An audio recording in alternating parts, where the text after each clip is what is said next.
हमारे मरदा हो हमारे मरदा, हमारे मरदा हो हमारे मरदा।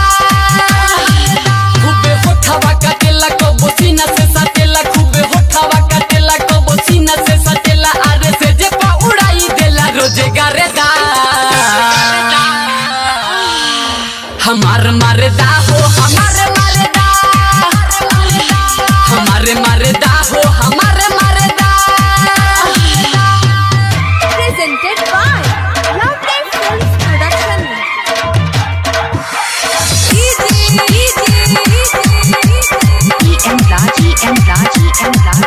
आप सुन रहे हैं मानिया मलिक सिंह की आवाज में। हमारो भतारे सखी मिलल नंबर 1 हो, मिलल नंबर 1 हो, मिलल नंबर 1 हो।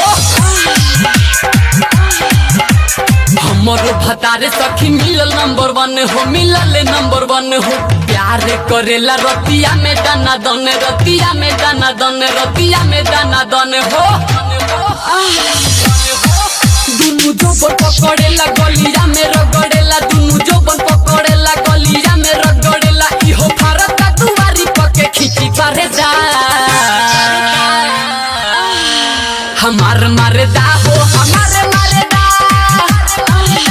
हमारे मरदा हो हमारे मरदा।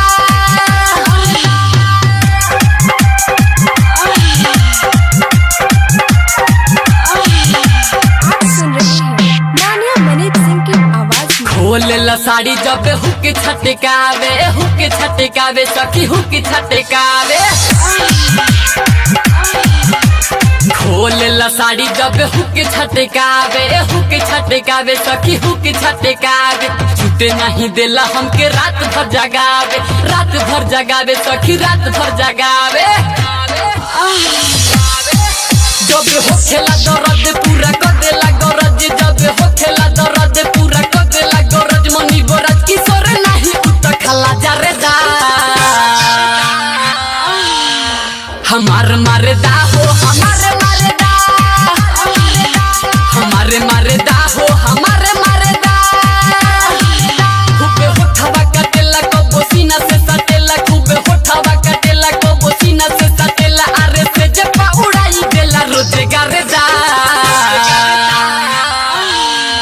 हमार मरदा हो हमारे मरदा,